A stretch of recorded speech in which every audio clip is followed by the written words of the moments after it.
অচেনা প্রোফাইল থেকে friend request. দাসপুরে হানি trap চক্রের পর্দাফাঁস। 2 যুবতী ও সোনার দোকানের মালিক সহ গ্রেপ্তার 5। নমস্কার, স্থানীয় সংবাদে ডিজিটাল মিডিয়ায় আমি সৌমি নাগদত্ত। সোশ্যাল মিডিয়ায় অপরিচিতদের ফ্রেন্ড রিকোয়েস্ট পেলেই হুমড়ি খেয়ে পড়বেন না, এর পেছনে লুকিয়ে থাকতে পারে মারাত্মক প্রতারণার ছক। ফেসবুকে আকর্ষণীয় প্রোফাইল থেকে ফাঁদ পেতে ব্ল্যাকমেল করার এমনই এক চাঞ্চল্যকর চক্রের পর্দা ফাঁস করল দাসপুর থানার পুলিশ। মঙ্গলবার রাতে ব্ল্যাকমেলের শিকার হওয়া এক যুবকের সাহসিকতায় পুলিশের জালে ধরা পড়েছে 2 মহিলা সহ 5 জন। গ্রেপ্তার হওয়া ব্যক্তিদের মধ্যে সোনার দোকানের মালিকও রয়েছেন। উদ্ধার হয়েছে নগদ 94,500 টাকা এবং 9 গ্রাম সোনা। পুলিশ জানিয়েছে চক্রটির কাজের ধরন ছিল অত্যন্ত সুপরিকল্পিত।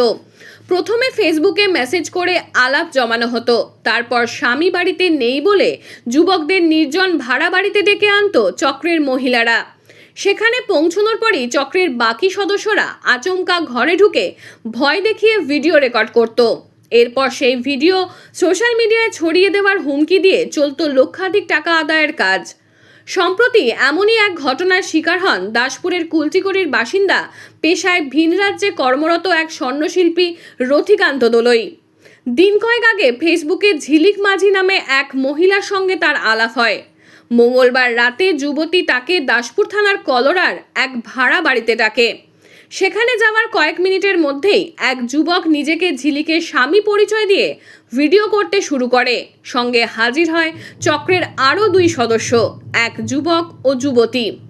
ভিডিও ভাইরাল করার হুমকি দিয়ে যুবকের কাছ থেকে টাকা চাওয়া হয়। বাধ্য হয়ে ওই যুবক তার সোনার হার বেলতলার পরেশ পাত্র নামে এক স্বর্ণকারের কাছে 1,32,000 টাকায় বিক্রি করে প্রতারকদের টাকা দেন।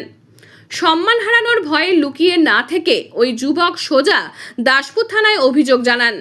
অভিযোগ পাওয়া মাত্রই তৎপর হয় পুলিশ। কলোরার ওই ভাড়া বাড়িতে হানা দিয়ে চক্রের মূল পাণ্ডা ক্ষীরপাইয়ের ঝিলিক মাঝি ও কমল মোহান্তি এবং হাওড়া জেলার বিনয় দাস ও সুপ্রিয়া মান্নাকে গ্রেপ্তার করা হয়। পাশাপাশি ওই প্রতারকদের কাছ থেকে সোনার চেনটি কেনার অপরাধে স্বর্ণকার পরেশ পাত্রকেও গ্রেপ্তার করেছে পুলিশ।